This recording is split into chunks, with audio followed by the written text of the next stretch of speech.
The TP-Link EA255 is a wireless access point that is easily mounted on a ceiling and or wall.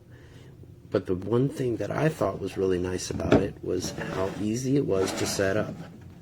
It has a power outlet, a LAN network. It does have a lock switch in case you're putting it in a public area, and a reset button.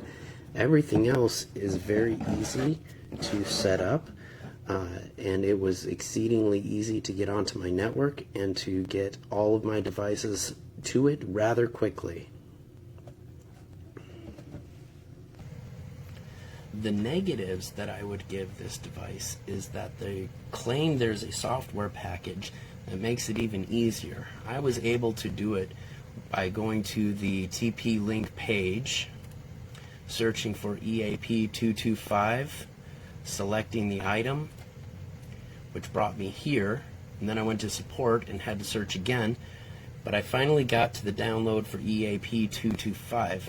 Unfortunately, it starts with fax, which isn't really great information. The firmware is nice if you want to upgrade the firmware of the device, and the utility was what I expected would be the application that would give me the software that I needed. Unfortunately, all that is a locator, and that is good enough. Once you run the locator, you're able to put in the IP address, and then you can access the device and program it as you would any other wireless device. The application I was able to find on their website is called EAP Discover. By using that program,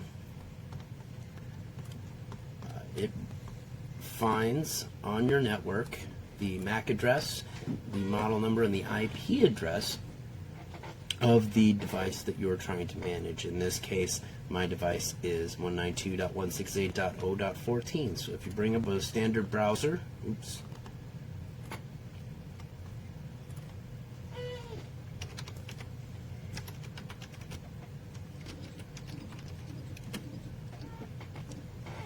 you'll see you log right in.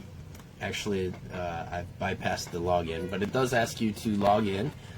This is where you can set your IP address as either dynamic or static. The advantage to a static IP address is that you can always refer to it in your address bar.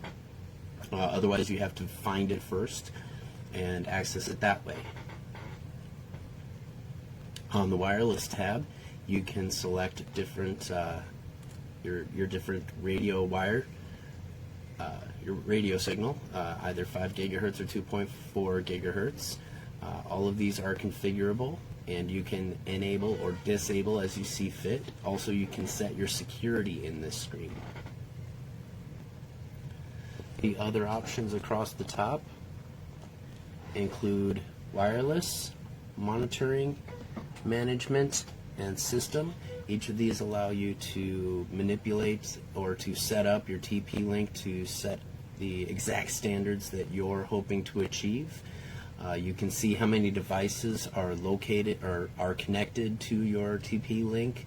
You can configure it to be on or off at given times of the day. I don't want to get too much into the actual setup because I know there are training things out there, but I did want to show you just how easy it is to set up and how easy it was to see everything that had been configured. So I thank you for your time, and I hope you enjoy.